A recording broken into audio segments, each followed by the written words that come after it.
Hey guys, what's up? All right. It's Double Deuce back. So I had some time today. To my life's been like somebody put my life in a paper bag and shook it up and popped it lately. So, but I took some time today to get back on the bruiser, that hgp407. With the 4-link axles and all that stuff that I had come up with before.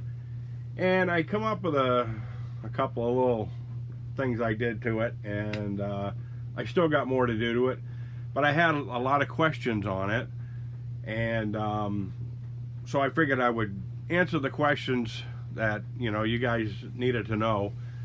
One was how I installed the extra speed false motor and transmission in it and all that stuff.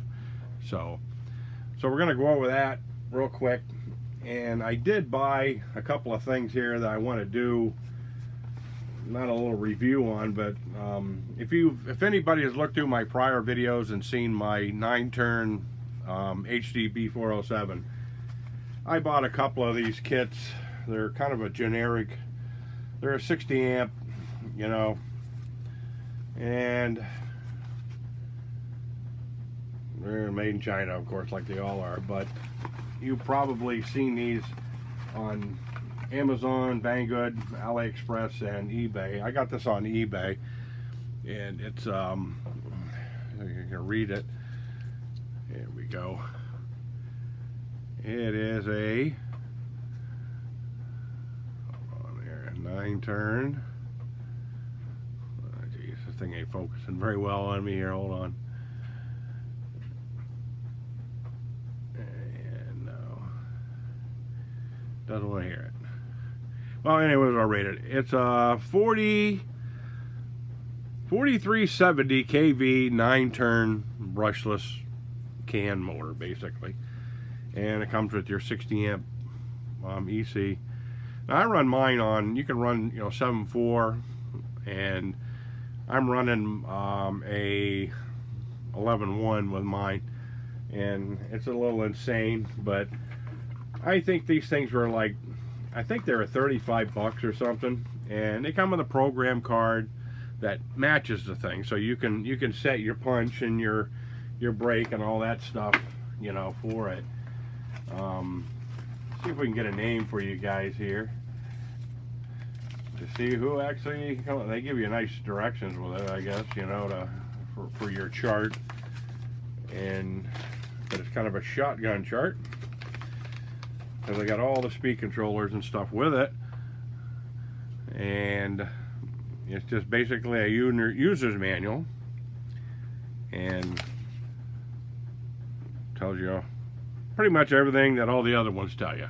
So anyhow, so that's going in here, because I kind of want to make this kind of a dirt brawler, you know what I mean, where I don't know if it's going to crawl. Maybe it will, not with that motor in it. Maybe with a 7.4 battery it might crawl a little bit, but I just feel like kind of go out and do some bashing after everything that's been going on lately.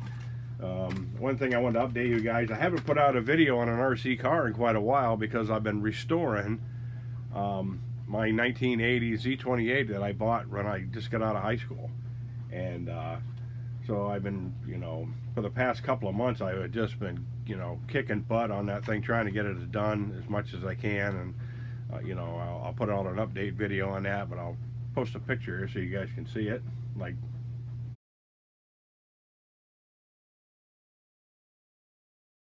now. And okay, so anyway, but I did buy the hubcaps. I bought an extra set of these things when I got them, because these things are really, they were kind of expensive at first, but then they brought them down to I've seen them on there for like $25, so I bought a set for $25. These are from DJ. These guys are a really cool company. They got some really nice stuff there, and like I say, here's the cover for the false extra speed setup. Now take it off here. set this out of the way over here. So people ask me kind of like, okay, how'd you get that thing in there? Well, the mount that comes with it right here, I just shaved it off flat. As you can see, kind of right down in there, you can see it's a little shiny, because it kind of stepped up in the air a little bit. I can't remember if I turned it upside down or what I did with the thing, but it does come with some spacers and all that. But I shaved it flat, and there was 2 existing holes in the frame here on mine, and I just put them in the existing holes behind the shock there. And I bought some actual shock towers too that I'm gonna probably add on to this. That'll be another video. But so putting it in wasn't a bad thing. It was just trying to make the space for the back. As you can see, I just took the plate and turned it the other way around, and I kind of drilled like a hole off to the side, and where the drive shaft went up in here, I just kind of cut it out with a pair of tin cutters, and I'm going to smooth that out. So far everything is, you know, everything's good, everything moves, we got all kinds of clearance and everything else. So one thing I was messing with just before I had kind of shelved this for a while and started on my car, as you can see, I got the XCS-10-2 front bumper mount, and I just cut the end off and cut the tops off the frame up here and put 1 bolt in each side, because it has a nice little servo mount on there too, and it's aluminum, and you can see it's got the holes there where you can mount up like a aftermarket bumper or a basically snowplow, or whatever else you'd like to put in on there. And as you can see, the front mount here up here, I just kind of took a pair of pliers and just kind of bent it around this so this will set inside, and it sets tight in here. But so far so good, it'll set right in there. I can still use my body and all that, but as far as making headers for this thing, it ain't gonna work. I may have to come up with something in the front that comes up and back to kind of open the sides up on there, just a piece of aluminum bracket or something like that, and but so far the articulation is pretty cool on this thing, and I'm really impressed with it. That's why I want to stick the 9-turn brushless in there and kind of take it out for a little beating and see what it does. And just the way the thing had set, it's up higher in the back, lower in the front, so I don't know if that's going to help me or hinder me, I don't know. Now these axles here are the ones that I did the review on from Integi or Integi. I don't know how they pronounce it. I always get in trouble for that because I pronounce things wrong. I buy these axles, they're on eBay all the time.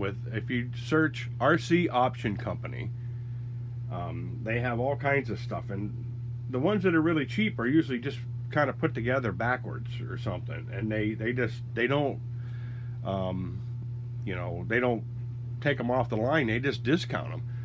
And like this one here, it had the stuff was not set right, and everything bolts together on your hubs and on your ends and everything else. So I just unbolted it and bolted them back together, and I saved like $100, and because I think I paid what was it, $75 for the front axle, and I think it was $55 for the rear axle, and they come fully loaded and everything, and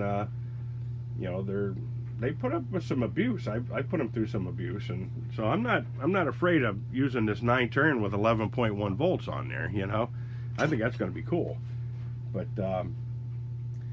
and another thing I was looking at too, those hubcaps, they're you know, pretty heavy duty, and they're really nice. They make a special rim for these hubcaps, and I haven't been able to find them there. That's why they, you know, I know RC Four-Wheel Drive sold them first, and then they just started appearing on eBay, so you know that the company was selling them out the back door too. But anyway, they will fit these wheels here. These were the high mass aluminum crawler wheels. They were, you know, I think these things here were like 30 bucks for the whole set of wheels and tires. And I got those on eBay somewhere too, and I haven't been on there in a while, so you guys can get on there and I search for hours on there sometimes just to find deals and stuff like that. So it's pretty cool you can do that. But these bolt together, and they give you the nuts and everything if you want to run the nuts on them like I did. I can take these and put the nuts on the back, and I'll put a countersunk Allen head screw in there, and I'm going to have to drill out the center of the hub just a little bit so it sets in a little bit, because the 12mm hexes have like a little boss on them that center the wheel, you know, for their wheels. But like you say, once you put the nut on, you got the 12mm hex, you don't need that extra, you know, on there. I've never really found it to be of any advantage or disadvantage for that matter. So, but like I say, you know, I appreciate you guys, you know, sticking with me and checking out my vids and stuff. And I've just been back-to-back crazy. I just had to go to Pennsylvania a couple of weeks ago. My brother passed away, you know, little brother. That was totally unexpected. So I had to get down there, and you know, because he did a lot of things down there for a lot of people, and I had to get down there and kind of clean up the mess a little bit and get everybody straightened around, and then to come back up here and you know, kind of get back into the swing of things. And I don't know, a lot of you guys are, I don't know if you're from the New England area, but we've had some beautiful 90 degrees with, you know, super high humidity days here lately. And yeah, that just makes you feel like coming home and digging into your RC, you know, especially after a long day at work. But so today wasn't a bad day. Today was a good day. And I want to get this video out. You guys support me very well, and I appreciate that greatly. And I'll try to keep coming up with new ideas for the hgp407 and Bruiser. And that's my phone. They also have, if you've noticed, I can't remember the number of it, but they've come out, HG Hengung, the corporation that come up with the HD Bruiser, you know, Bruiser clone. They've cloned the high lift Ford and the high lift Toyota. If you guys have been familiar, we're probably catching up on that stuff. And I knew it was only a matter of time, and I wish they would do the Blazin' Blazer. If they would do that, I tell you what, I'd probably buy 15 of them, you know, because I've wanted one of those for a long time, and you know, they're just out of sight. I mean, they're like $3 and $4 grand if you find a, you know, a real nice one. So, but anyhow, like I say, like, share, subscribe if you want. Stay tuned with the build here. I promise I won't let it drag out another 2 or 3 months there before I get the thing back together. It was basically, like I say, the next video is going to be an upgrade for the shock mounts. The ones that I did find were multi-hole. They were cheap. I don't remember the name of the company, but I will try to go through my eBay purchase history and see who I got them from and if they had a name on them, because a lot of those come in generic packages. But so hopefully the next time you see this thing, it'll be running. I'll get the speed control and I'll put the motor in it and all that, and we'll take it out and do a little dirt burning with the thing there, and see what we can break.